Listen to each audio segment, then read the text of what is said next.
and welcome back. So, You, Me, and Tuscany looks like the kind of rom-com you want to love. Sunny Italy, two charming leads, and a classic escape your messy life setup. But in execution, it ends up feeling like more than a checklist than an actual love story. The film clearly wants to channel that under the Tuscan sun vibe, dreamy, comforting, a little escapist, but it never quite earns it. Instead, everything feels overly familiar and a bit mechanical, like it was built from a rom-com template rather than coming from a real emotional place.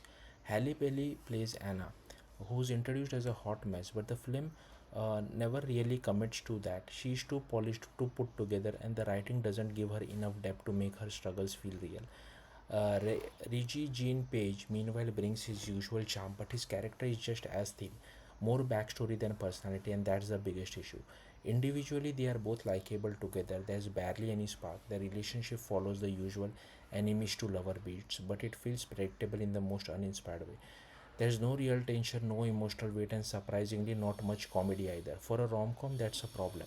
The story doesn't help, it leans heavily on convenience, chance encounters, instant acceptance, unrealistic decision, all strung together without much effort to make them believable.